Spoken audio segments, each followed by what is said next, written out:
आज मैं आपको जो कहानी सुनाने जा रही हूँ, ये सब कहानियों से बिल्कुल अलग है। ये कहानी ज्ञान से परिपूर्ण है। ये कहानी है 4 युगों की। हो सके तो कहानी को पूरा सुनिएगा। इससे पहले अभी तक आपने हमारे चैनल को सब्सक्राइब नहीं किया है तो सब्सक्राइब करके बेल आइकन को प्रेस कर ले। चलिए कहानी शुरू करते हैं। एक समय की बात है, चारों युग यानी चारों भाई एक साथ बैठे हुए थे और आपस में चारों में वाद विवाद होने लगता है। सतयुग, त्रेता, द्वापर और कलयुग चारों एक साथ बातें करते हुए आपस में उलझने लगे। सबसे पहले सतयुग कहने लगा कि अरे मूर्ख हो तुम सब, मुझसे छोटे हो तुम, मेरी बराबरी कैसे करने लगे।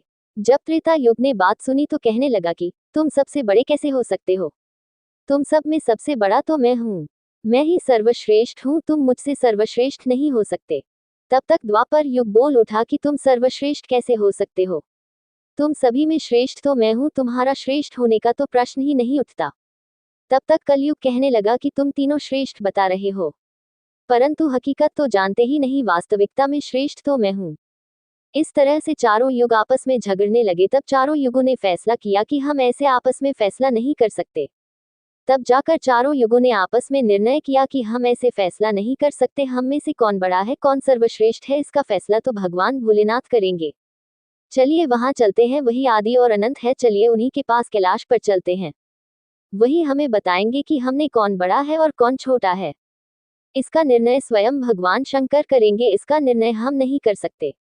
चारों युगों ने मिलकर योजना बनाई कि चलिए कैलाश पर चलते हैं। चारों युग कैलाश पर्वत पर चले जाते हैं। जब वह कैलाश पर्वत पर पहुंचते हैं तो द्वारपाल उन्हें रोक लेते हैं। द्वारपाल कहते हैं कि तुम चारों कौन हो और कहाँ जा रहे हो। तो चारों युग कहने लगे कि हे द्वारपालो, हम भगवान शिव से मिलना चाहते हैं और हम 4 युग हैं, उन्हें हमारी आने की सूचना दीजिए। स्वयं नंदी महाराज भगवान शिव के पास आए और भगवान शिव से कहने लगे, हे प्रभु, हे कैलाशपति, आपसे चारों युग मिलना चाहते हैं। भगवान शिव कहते हैं कि जाओ, उन्हें सम्मान सहित हमारे समक्ष ले आओ। भगवान नंदी चारों युगों को लेकर पहुंच जाते हैं। भगवान शिव ने चारों को सम्मान सहित अपने दरबार में बैठाया।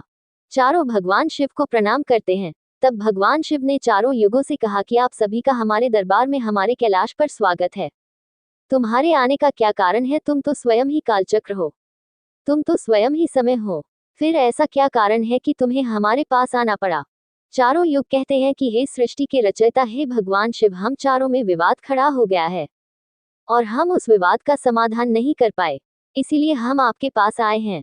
अब हम आपसे निवेदन करते हैं और गुहार करते हैं कि हे भगवान, आप ही हमारा फैसला करें, आप हमारा न्याय करें और हमें बताएं कि हम चारों में सबसे बड़ा कौन है, हम चारों में सर्वश्रेष्ठ कौन है। भगवान शिव कहते हैं, इसका फैसला तो तब होगा जब आप चारों अपना अपना पक्ष हमें सुनाओगे। तब भगवान शिव सतयुग से कहते हैं कि हे सतयुग, तुम बताओ, तुम कैसे बड़े हो, तुम अपने आप को सर्वश्रेष्ठ बताने की कोशिश कर रहे हो, लेकिन वो कैसे, यह मुझे बताओ। तब भगवान शिव से सतयुग कहता है कि देखिए प्रभु, मेरी आयु सबसे ज्यादा है, मैं 17 लाख वर्ष का हूँ और अन्य युग हमसे तो बहुत छोटे हैं, इसीलिए मैं इन सभी से लंबी आयु का हूँ।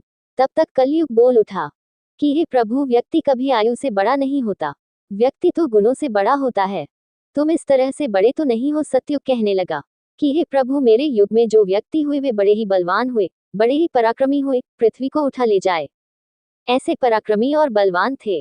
और मेरे राज में तो भगवान श्री हरि विष्णु ने कई अवतार लिए। देखिए प्रभु, नरसिंह अवतार मेरे ही काल में हुआ, वाराह अवतार मेरे ही काल में हुआ और मत्स्य अवतार भी मेरे ही शासन काल में हुआ। तब तक त्रेता युग बोल उठा कि नहीं प्रभु, क्या प्रभु श्री हरि विष्णु के अवतार होने से वह बड़े हो सकते हैं। तो प्रभु अवतार तो मर्यादा पुरुषोत्तम श्री राम का मेरे काल में भी हुआ था, जिन्होंने संसार को मर्यादा सिखाया। और बलवान की बात करते हो, कुंभकर्ण और रावण जैसे योद्धा मेरे शासनकाल में भी हुए हैं। प्रभु, इस तरह से तो ये सतयुग बड़ा नहीं हो सकता, फिर इन सब में बड़ा तो मैं हूँ। जब ये बात द्वापर युग ने सुनी तो द्वापर युग कहने लगा कि हे प्रभु, ये दोनों बड़े बन रहे हैं, परंतु ये दोनों बड़े कैसे हो सकते हैं। देखिए प्रभु, आप जानते हैं कि जब मेरा शासन काल आया तो मेरे काल में तो भगवान श्री कृष्ण जैसे अवतार पैदा हुए, जो कि 16 कला से संपूर्ण बाल ब्रह्म परमेश्वर थे, जिन्होंने विराट रूप दिखाया। ऐसा विराट रूप तो साक्षात भगवान विष्णु भी नहीं दिखा सकते। ये भगवान और योद्धाओं की बात करते हैं, तो मेरे शासनकाल में बड़े बड़े योद्धा कंस, जरासंध, भीष्म पितामह और पांचों पांडव तो मेरे ही शासनकाल में हुए थे।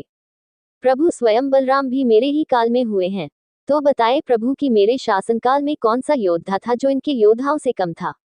हे प्रभु, इन सब में बड़ा तो मैं हूं। तब तक कलयुग बोल उठा। कलयुग कहता है कि हे प्रभु, मैं उनकी बातें मान लेता हूँ। उनके शासनकाल में जो भी योद्धा हुए, जो भी अवतार हुए, उनमें बुद्धि नहीं थी। वह बिल्कुल मूर्ख थे। और जिनके शासनकाल में मूर्ख प्राणी पैदा हो, क्या वह बुद्धिमान हो सकते हैं? क्या वह सर्वश्रेष्ठ हो सकते हैं? कलयुग कहने लगा कि नहीं भगवान, मेरा शासनकाल सबसे अच्छा है। मेरे युग में व्यक्ति दुखी नहीं हो सकता। अच्छे अच्छे और नई नई तकनीक से परिपूर्ण मेरा युग, मेरा शासनकाल सभी में सर्वश्रेष्ठ है। जब भगवान शिव ने चारों युग सतयुग, त्रेता, द्वापर और कलयुग चारों की वाणी सुनी, चारों के उत्तर सुन भगवान शिव अपने मन में विचार करने लगे और सोचने लगे कि इनका फैसला कैसे किया जाए। पास में ही माता पार्वती बैठी थी। माता पार्वती कहती है कि हे प्रभु, अगर आप इनका फैसला नहीं कर पाए तो फिर इनका फैसला कौन करेगा? फिर तो यह चारों भाई आपस में ही मर जाएंगे। हे महादेव, इसीलिए आप इनका फैसला कीजिए। सभी देवता मिलकर भगवान शिव से कहने लगे कि हे भोलेनाथ, आप इनका फैसला करें, नहीं तो चारों युग अगर आपस में लड़ने लगे तो फिर क्या होगा? सृष्टि का कालचक्र रुक जाएगा, समय का प्रवाह रुक जाएगा।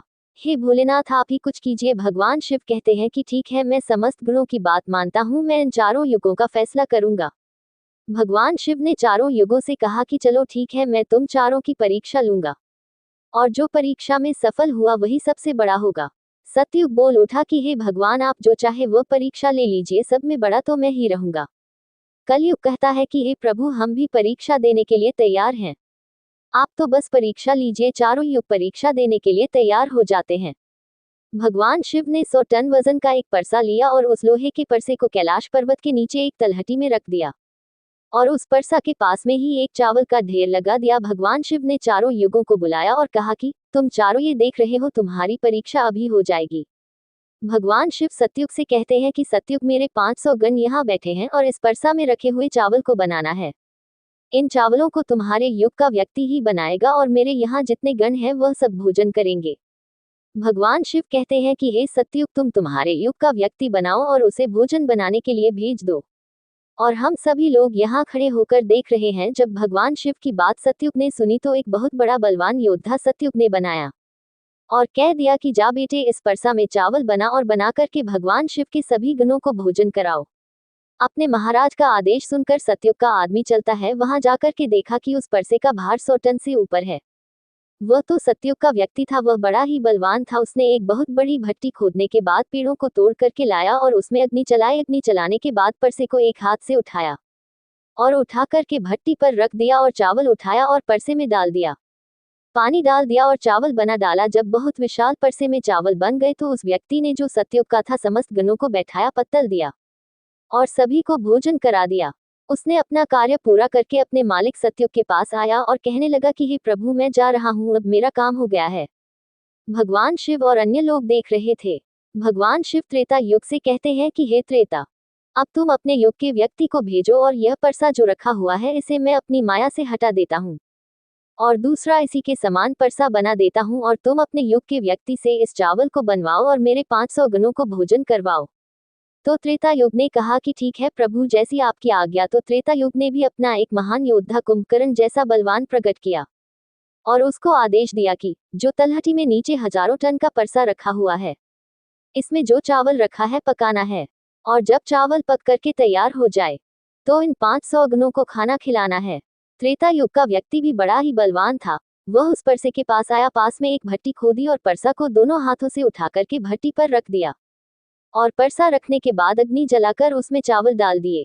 जब चावल पक करके तैयार हो गए तब उस त्रेता युग के व्यक्ति ने चावल निकाल करके जितने भी भगवान शिव के गण थे उन सबको खाना खिलाया और भोजन करने के बाद सभी गण वापस कैलाश पर्वत पर आ गए।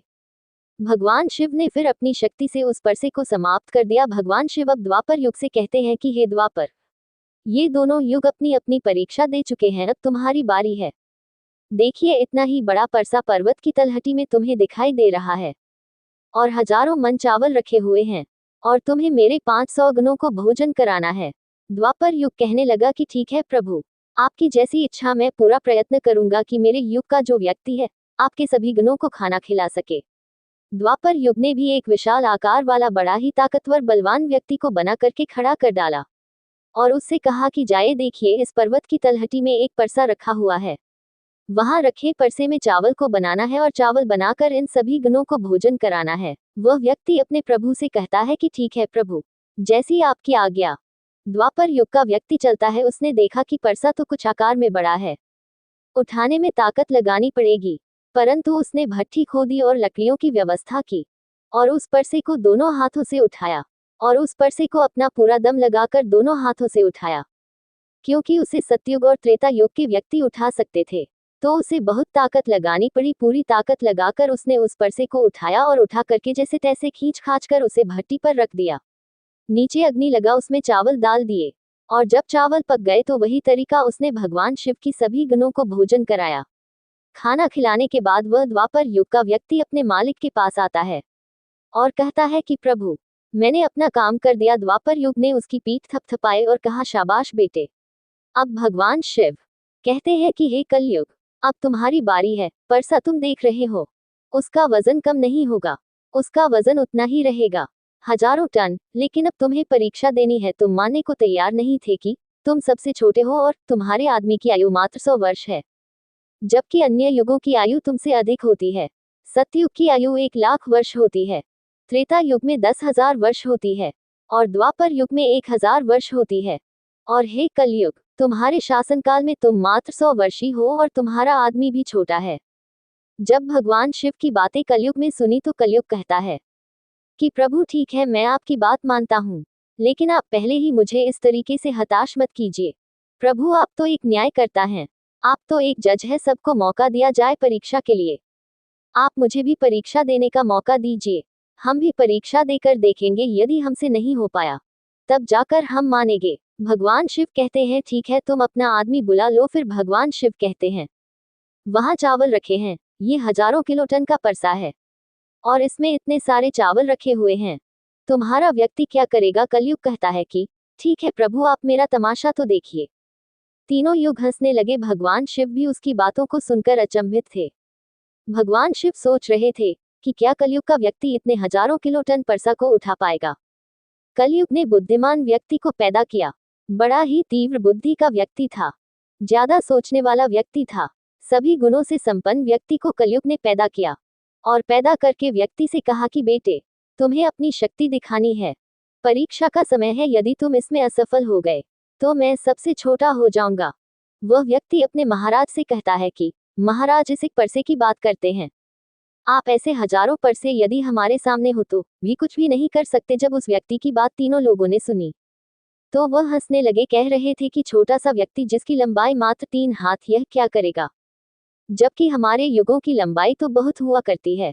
ये बात तो बिल्कुल सच है। सतयुग की लोगों की लंबाई 21 हाथ थी और त्रेता युग के व्यक्ति की लंबाई स्वयं के 14 हाथ थी और द्वापर युग के व्यक्ति की लंबाई स्वयं के 7 हाथ थी और कलयुग के व्यक्ति की लंबाई स्वयं के 3.5 हाथ होती है। तीनों युग बड़ी जोर जोर से हंस रहे थे। कलयुग कहता है कि आप बस देखते रहिए, मैंने अपने लड़के को भेज दिया है। कलयुग का आदेश पाकर के वह कलयुग का व्यक्ति, तीव्र बुद्धि वाला व्यक्ति, पर्वत की तलहटी में आया। तलहटी में आकर के उसने देखा कि परसा का वजन तो बड़ा ही विशाल है, मैं इसे उठा नहीं पाऊंगा। तो उस व्यक्ति ने दिमाग लगाया, उस परसे के नीचे मिट्टी खोदना शुरू कर दिया। परसा तो उसने हिलाया भी नहीं और उसके नीचे भट्टी खोदकर तैयार कर दिया। लकड़ियों की व्यवस्था करने में उसे तो थोड़ा सा भी समय नहीं लगा, क्योंकि लकड़ियां वही रखी हुई थी। उसने उन लकड़ियों को उठा लिया और उस भट्टी में आग जला दी। परसे में चावल डाला, पानी डाला और बस कुछ ही समय में चावल पक करके तैयार हो गए। वह कलयुग का व्यक्ति कितना दिमाग वाला था, उसने कुछ भी नहीं किया, परसे के नीचे भट्टी खोदी और उसमें आग जला दी, चावल को डाल दिया और चावल में पानी डाला और चावल पक भी गया। जब चावल पक गए तो भगवान शिव के गणों को एक कतार में बैठा दिया। उन गणों से कहा कि आप मेरा साथ दें और इन चावलों को आपस में परोस दीजिए। भगवान शिव के 4 विशाल गण चलते हैं और उन चावलों को बाल्टियों में भर भर के सभी गणों को परोस दिया। तब कलयुग कहता है कि अब आप सब भोजन कर सकते हैं। भगवान शिव के सभी गण खुशी खुशी भोजन करते हैं। कलयुग का मनुष्य 4 शेष बचे गणों को भी भोजन कराया। भोजन कराने के बाद उस परसे को साफ किया और परसा वहीं छोड़ दिया और उसका काम पूरा हो गया। वह अपने महाराज कलयुग के पास आया और आकर के कलयुग से कहा कि हे प्रभु, मैंने आपका काम कर दिया है। कलयुग बहुत खुश हुआ। उसने उसकी पीठ थपथपाई और कहने लगा, वह शाबाश, आपने मेरी लाज रख ली, आपने मेरी परीक्षा पास कर ली। भगवान शिव और तीनों युग देखकर अचंभित रह गए। कलयुग कहने लगा कि हे भगवान शिव, अब आप निर्णय कीजिए कि हम में से बड़ा कौन है। भगवान शिव मन में विचार करने लगे और सोच करके जवाब दिया। भगवान शिव कहते हैं कि मैंने तुम चारों की परीक्षा देखी। जब सतयुग का व्यक्ति आया तो उसने अपनी ताकत लगाई और ताकत लगाकर परसे को उठा करके अग्नि पर रख दिया और स्वयं ही मेरे सभी गणों को चावल परोसा। जब त्रेता युग की बारी आई तो उस व्यक्ति ने भी बिल्कुल ऐसा ही किया। परसे को उठाया, भट्टी पर रखकर उसमें चावल डाला, पानी डाला और उसे पकाया और सबको खिलाया। और इसी तरीके से द्वापर युग के व्यक्ति ने भी किया। परंतु तुम देखते नहीं कि मात्र 3.5 हाथ का व्यक्ति, इसकी बुद्धि देखिए कितना विशाल परसा था, शायद उसे यह हिला भी नहीं सकता था। उसने उस परसे में चावल बना डाले। मेरे इतने गणों को अगर वह बाल्टी से परोसता तो शायद परेशान हो जाता। तो देखी उसकी बुद्धि, उसने उनमें से ही 4 गणों को अपनी सहायता के लिए बुलाया और चारों गणों से भोजन परसवाया और स्वयं बैठा रहा। ये तो बड़ा बुद्धिमान व्यक्ति हुआ, ये तो बड़ा ही बुद्धिमान युग हुआ। भगवान शिव कहते हैं कि कलयुग बड़ा ही बुद्धिमान व्यक्तियों का युग होगा। इसमें मशीनों का आविष्कार होगा, बड़े बड़े दिमागधारी होंगे। भगवान शिव कहते हैं कि तुम सब जैसा शासन करते आए वो चलो ठीक है, तुम सत्य, धर्म और निष्ठा पर रहे हो, चलो ठीक है। लेकिन तुम्हारे युग के व्यक्तियों में बुद्धि का अभाव था। उन्होंने कभी अपनी बुद्धि का उपयोग नहीं किया। नहीं तो कुंभकर्ण, रावण इनके जैसे मूर्ख योद्धा थे जिनका वध करने के लिए स्वयं भगवान अवतार ले लेकर आए। और वे इतना मूर्ख है, यह नहीं जान सके कि भगवान है, ये सृष्टि की रचनाकार है, और उनसे ही युद्ध किया और सभी के सभी मारे गए। कलयुग के व्यक्तियों को देखो कितना बुद्धिमान है। और आगे आने वाले युगों में, आगे आने वाले कलयुग के राज में ऐसे ही बुद्धिमान व्यक्ति देखने को मिलेंगे। तो भगवान शिव ने फैसला किया कि तुम चारों में सबसे बड़ा कलयुग होगा। कलयुग मशीनों का युग होगा। कले का नाम है मशीन और युग का नाम समय, अर्थात कलयुग मशीनों का समय होगा। इस समय बड़े बड़े मशीनों का आविष्कार होगा जो कि सतयुग, त्रेता और द्वापर युग में नहीं हो पाएगा। भगवान शिव की बात सुनकर के वह चारों युग भगवान शिव की बात मान लेते हैं और चारों युग अपने अपने धामों को, अपने अपने स्थानों को और अपने अपने राज्यों को लौट जाते हैं। तो आपने देखा कि कैसे भगवान शिव ने चारों युगों का फैसला किया। अगर यह कहानी आपको जरा सी भी अच्छी लगी हो तो अपने दोस्तों के साथ इस कहानी को शेयर करें, वीडियो को लाइक करके हमारे YouTube चैनल को सब्सक्राइब कर हमारा सपोर्ट करें। धन्यवाद।